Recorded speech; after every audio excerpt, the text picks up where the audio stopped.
300 cas de dengue ont été confirmés au Mali à la date du 9 novembre.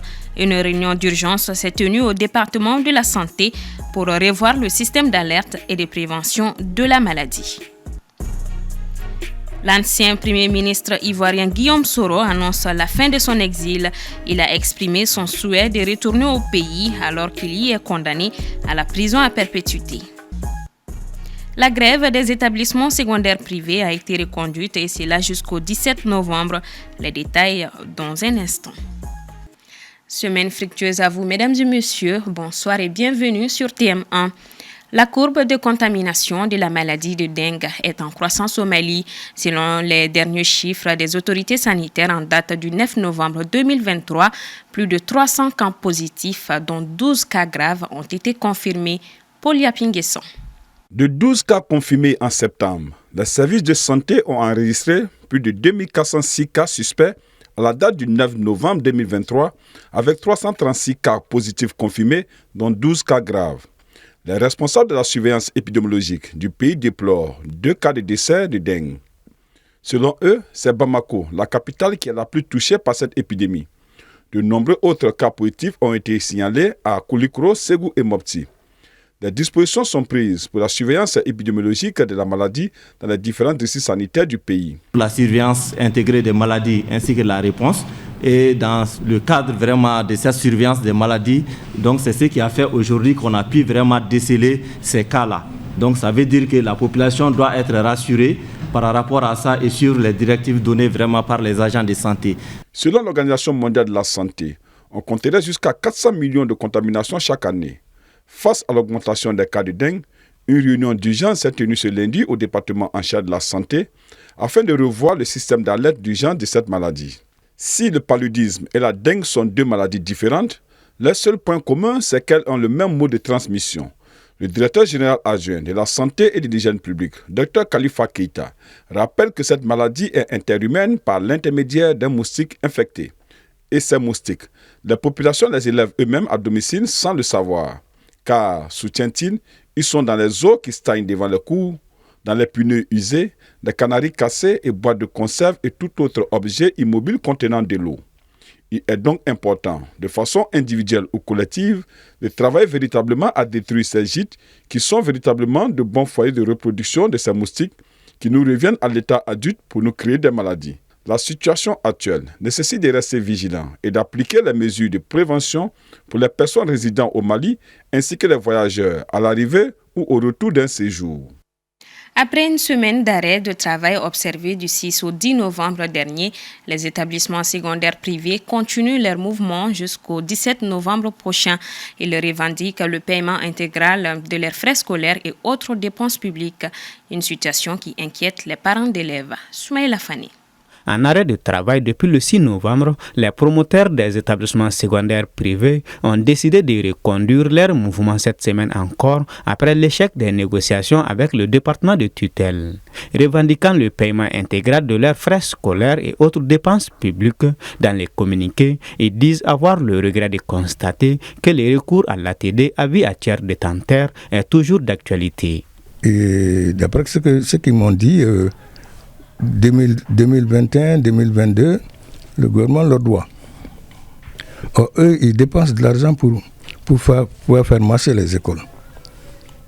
Ils ont réclamé leur dû. Bon, je pense que le problème est à ce niveau. Mais en plus de ça, il se trouve que on leur a demandé de payer des impôts. D'après certains d'entre eux, ils sont reconnus d'utilité publique. Quand on est reconnu d'utilité publique, on ne peut pas vous demander de payer des impôts dans les écoles. Ils ont des articles qui disent que quand ils sont reconnus d'utilité publique, ils ne doivent pas être payés des impôts. Cette situation inquiète les parents d'élèves. Nous sommes très inquiets par rapport à l'avenir des enfants. Parce que on avait commencé à espérer un peu. L'année dernière, il y a eu moins de grèves, et surtout cette année. Et on avait espoir que l'année va se terminer sans grève. Bon. Mais il va de soi que, de part et d'autre, il faut que chacun essaie de voir ce qu'il y a lieu de faire, c'est-à-dire pour qu'ils essaient un peu de mettre un peu d'eau dans leur Niamakoudi, comme on le dit. Dans leur communiqué en date du vendredi dernier, il indique que le premier mouvement tenu du 6 au 10 novembre a été suivi à 99% sur toute l'étendue du territoire national. Canal Plus Mali a organisé une conférence de presse ce matin. Objectif, informer ses abonnés de sa nouvelle offre promotionnelle pour la fin d'année. Aminata Keita et Boubacar SM Maïga y ont pris part. Canal Plus Mali lance une nouvelle promo pour ses abonnés. Une offre promotionnelle allant du 14 novembre au 26 décembre en raison des fêtes de fin d'année. Ainsi, le décodeur HD sera vendu à 5 000 au lieu de 10 000 francs CFA. On aura au total plus de 300 chaînes avec le pouvoir de tout voir. Aussi, nous aurons, au lieu de 28 chaînes locales, de 35 chaînes locales, nous aurons 28 chaînes locales, dont 3 chaînes exclusivement sur le Mali. 3 chaînes télé sur le Mali. Donc, il y a 37 chaînes qui existent actuellement sur le décodeur, mais à partir de demain, ces 37 chaînes-là seront en HD. Au Mali, nous aurons 3 chaînes, Kai TV, Sego TV, Suna TV, qui vont faire leur apparition sur notre décodeur, aux positions 239, 240 et 241. Et aussi, nous aurons des radios, Star FM, Djoliba FM et Renouveau, tous ceux qui vont apparaître à partir de demain. Des programmations de films et séries seront au rendez-vous. Et séries sur le gâteau, Canal offre une chaîne dédiée à la CAN 2023 en Côte d'Ivoire. J'ai parlé tout à l'heure d'une nouvelle chaîne que Canal va lancer pour la CAN, qu'on appelle Canal Plus CAN. C'est vraiment, et c'est la première fois que Canal lance une chaîne spécialement à partir de la formule Access, à partir de des nouveaux clients qu'on va recruter. C'est une chaîne vraiment qui sera là que pour la CAN. Donc avant la CAN, il y aura une programmation, les anciens matchs, les matchs les plus... Tout sur la CAN, la vie de la CAN, qui va aussi parler aussi du pays qui accueille cette CAN, la Côte d'Ivoire. Donc et ce seraient des diffusions qui vont se faire du 14 décembre jusqu'au 12 janvier. Et à partir du 13 janvier, on bascule entièrement sur la CAN. On aura tous les matchs qui seront sur cette chaîne, hormis les matchs de troisième poule, parce que vous savez que c'est les matchs qui se jouent en même temps. Outre cet aspect, les abonnés fidèles de Canal+ bénéficieront de 15 jours sur la formule Tout Canal en se réabonnant du 14 au 30 décembre. Également, ceux qui se réabonnent à la même formule entre le 1er et le 30 décembre bénéficieront de 30 jours à Tout Canal+. Le client qui a l'habitude de se réabonner à 5 000, de payer 5 000 francs d'abonnement, s'il se réabonne en novembre, à partir de demain, il fait son réabonnement, et décembre également, qu'il renouvelle son abonnement en décembre, il aura 45 jours à la formule de 40 000. Donc il ne va rien rater sur les contenus de fin d'année, que ce soit les créations originales que Fatoumata va présenter tout à l'heure, et également beaucoup d'autres programmes thématiques pour les sportifs. Il y a la Champions League qui continue, il y a les 5 grands championnats qui sont à suivre en direct et à l'exclu, surtout en HD, sur les antennes de Canal+. A noter que Canal+ Mali organise du 1er au 31 décembre une tombola avec des groupes électrogènes à gagner tous les jours et une voiture le dernier jour, soit le 31 décembre 2023.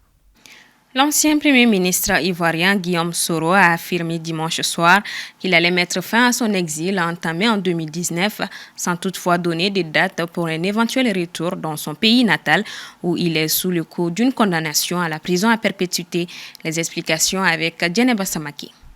L'ancien Premier ministre ivoirien Guillaume Soro, condamné à la prison à perpétuité en Côte d'Ivoire pour atteinte à la sûreté de l'État, a affirmé dimanche soir qu'il mettait fin à son exil entamé en 2019.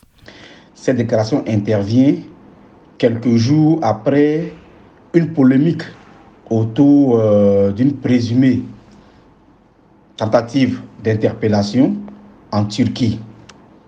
Et cela a créé pas mal de polémiques ici, d'autant plus qu'entre la Côte d'Ivoire et la Turquie, il n'y a pas de coopération judiciaire. Les personnes citées qui selon GPS étaient en Turquie, étaient plutôt en Côte d'Ivoire et on les a même vus à des cérémonies officielles le même jour. D'aucuns croient qu'il n'en était rien et que c'est juste une affaire imaginée par Guillaume Soro et ses proches.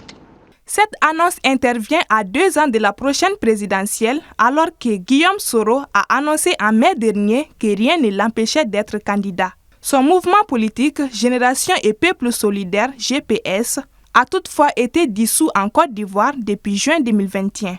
Dans un communiqué publié aujourd'hui 13 novembre 2023, son parti a dans la foulée annoncé que Guillaume Soro séjourne à Niamey au Niger, où il est arrivé le samedi 11 novembre vers 14h. Il a été reçu en audience ce jour par le général Abdraman Tchiani, président de la transition et chef de l'État du Niger. S'il arrive à se battre et à faire des négociations, des pourparlers, ou si la justice décide de l'amnistier et de le gracier, alors il pourra être candidat valablement au même titre que tous les autres candidats. Ce qui serait intéressant pour la Côte d'Ivoire d'avoir plusieurs candidats en 2025 qui vont compétir et le peuple tranchera entre les différents candidats.